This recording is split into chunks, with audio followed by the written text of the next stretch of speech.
जय समर्थ सद्गुरू गजानन महाराज. भाग 40. बाळापूर येथील मोरगाव भाकरे या गावात मारुतीपंत नावाचा एक पटवारी राहत होता. मारुतीपंताने आपले शेताची राखण करायला तिमाजी नावाचा माळी ठेवला होता. एका रात्री मळ्यात राखण करत असताना तिमाजीला झोप लागली. रात्री 2 प्रहरानंतर कुंभाराची 10-20 गाढवे खळ्यात घुसली आणि धान्याच्या राशीवर तुटून पडली. राखणदार झोपी गेलेला पाहून गाढवांना आनंद झाला. ज्वारीच्या राशीत तोंड घालून गाढवे ज्वारीचा फडशा पाडू लागली. शेताचा मालक मारुतीपंत गजानन स्वामींचा भक्त होता. गजानन स्वामींनी आपल्या या भक्ताच्या मदतीसाठी लीला केली. स्वामींनी क्षणात मोरगावला जाऊन तिमाजी माळ्याला हाक मारली. "अरे जागा हो, ज्वारीच्या राशीवर गाढवे पडली ना?" असे मोठ्याने बोलून आणि तिमाजीला जागे करून गजानन स्वामी खळ्यातून अंतर्धान पावले. गजानन स्वामींच्या हाकेमुळे झोपेतून जागा झालेल्या तिमाजीने बघितले की गाढवांनी निम्म्याहून अधिक ज्वारी खाऊन टाकली आहे. आता मालक ओरडणार म्हणून तिमाजी घाबरला. तिमाजी प्रामाणिक होता.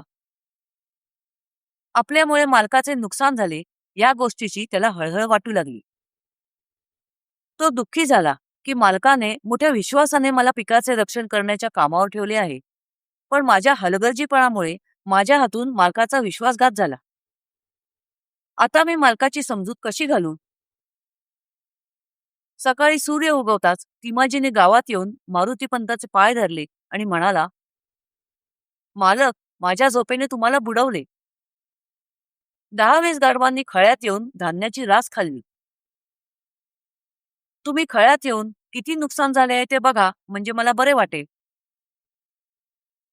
त्यावर मारुतीपंत म्हणाला, "आत्ता खळ्यात यायला मला अजिबात वेळ नाही. मी गजानन महाराजांचे दर्शन घ्यायला शेगावला निघालो आहे. धान्याचे काय झाले ते उद्या सकाळी येऊन पाहीन." असे म्हणून मारुतीपंत शेगावला गजानन महाराजांच्या दर्शनाला गेला. सकाळी 10-11चा सुमार होता. गजानन स्वामी आसनावर बसले होते. त्यांच्या समोर बाळाभाऊ व जगू पाटील बसले होते. मारुतीपंताने गजानन स्वामींचे दर्शन घेताच स्वामी हसत त्याला म्हणाले, "तुम्ही माझे भक्त होता आणि मला त्रास देता. झोपाळू नोकर कामाला ठेवता आणि स्वतः घरी खुशाल निसता. काल रात्री तुझ्या खळ्यात तिमाजी झोपून गेला आणि गाढवांनी धान्याची रास खाऊन टाकली. म्हणून मी खळ्यात जाऊन तिमाजीला जागे केले. त्याला ज्वारीची रास सांभाळण्यास सांगितले आणि निघून आलो." ही खूण पटताच मारुतीपंत आश्चर्यचकित झाला. मोरगावात घडलेली गोष्ट गजानन स्वामींना शेगावमध्ये बसून अंतर्ज्ञानाने समजली होती. स्वामींच्या चरणी मस्तक ठेवून मारुतीपंत म्हणाला, "स्वामी, आम्हाला सर्वस्वी आपलाच आधार आहे. लेकराचा सर्व भार मातेच्या शिरावर असतो. जे जे काही आमचे आहे ते ते सर्व आपलेच आहे. खळेही आपलेच आहे व जोंधळाही आपलाच आहे. तिमाजीला व्यवहार म्हणून कामाला ठेवला आहे. स्वामी, आपण इथून संपूर्ण ब्रह्मांडाचे रक्षण करता. गुरुराया, आपण मोरगावी जाऊन मातेच्या ममतेने माझ्या खळ्याचे रक्षण केले. माझ्यावर आपली कृपा अशीच निरंतर राहू दे. मी आत्ताच जातो आणि तिमाजीला नोकरीवरून काढून टाकतो." त्यावर गजानन स्वामी म्हणाले, "छे छे वेड्या, तिमाजीला नोकरीवरून अजिबात काढू नकोस. का ते सांगतो. तिमाजी इमानी आहे." खळ्यात गाढवे घुसलेली पाहून त्याला मनापासून दुःख झाले. आपण आपले कर्तव्य केले नाही म्हणून त्याला अतिशय वाईट वाटले आहे हे मी तेव्हाच ओळखले. सकाळी तिमाजी घाबरून रात्रीची हकीकत सांगायला तुझ्याकडे आला होता ना, तेव्हा तू त्याला म्हणालास की आत्ता मला अजिबात वेळ नाही. मी शेगावला निघालो आहे. झालेले नुकसान उद्या सकाळी खळ्यात येऊन पाहीन. हे ऐकून मारुतीपंत थक्क झाला. म्हणजे सकाळी आपल्यात आणि तिमाजीमध्ये जे बोलणे झाले ते सुद्धा गजानन स्वामींना अंतर्ज्ञानाने समजले होते. स्वामींची आपल्यावर असलेली कृपा बघून मारुतीपंत धन्य झाला. नगर येथील प्रवरा नदीच्या काठावर संगमनेर नावाचे एक अतिशय सुंदर व टुमदार गाव आहे. तेथे आनंदकंदी नावाचे प्रसिद्ध कवी होऊन गेले. संगमनेर येथे हरी जाखडी हा माध्यमदीन यजुर्वेदी ब्राह्मण राहत होता. हरी गावोगाव फिरून आपले पोट भरत असे. एकदा फिरत फिरत तो शेगावला आला. हरीने गजानन स्वामींचे दर्शन घेतले आणि त्यांच्या पायाशी बसला. त्यावेळी अनेक लोक गजानन स्वामींचे दर्शन घेत होते. कोणी ब्राह्मण भोजन घालत होते, तर कोणी खडीसाखर वाटून केलेला नवस फेडत होते.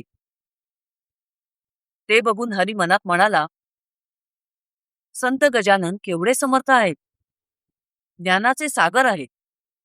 पण आज एवढ्या समर्थ पुरुषाच्या पायाशी येऊनही मला बिनमुख जावे लागत आहे, कारण माझे दैव खडतर आहे. खडकावर हिरवळ कोठून उगवणार? आज अन्न मिळेल, पण उद्या मिळेलच असे नाही. असे करत करत मी दिवस ढकलतो आहे. माझ्याजवळ घर, पैसा, शेती यापैकी काहीही नाही आणि मी विद्वानही नाही.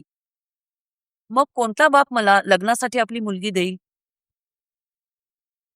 हे स्वामी गजानना, सच्चिदानंदा दयाघना, माझ्या मनात संसार सुखाची प्रबळ इच्छा झाली आहे. ती आपण पूर्ण करावी अशी माझी विनंती आहे. मला एक कुलीन व आज्ञाधारक बायको मिळावी, मुले बाळे व्हावी अशी माझी इच्छा आहे. कृपा करून ती पूर्ण करा. हरीने मनात असे म्हणताच त्याच्या मनातली इच्छा अंतर्ज्ञानाने ओळखून गजानन स्वामी त्याच्या अंगावर थुंकले आणि म्हणाले, या हरी जाखड्याने माझ्याकडे 52चा मागितला, म्हणून या मूर्खाच्या अंगावर थुंकणे भाग पडले.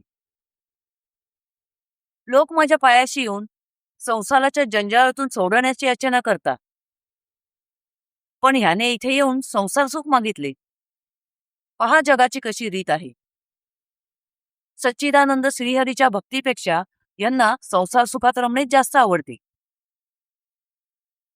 मग स्वामी हरीला म्हणाले, तू मनात जे जे इच्छिले आहेस ते ते अवघे पूर्ण होईल. तुला पुत्र पौत्र होतील, थोडे धनही शिल्लक राहील. आता घरी परत जा आणि सुखाने संसार कर, पण परमेश्वराला आठवायला मात्र विसरू नकोस.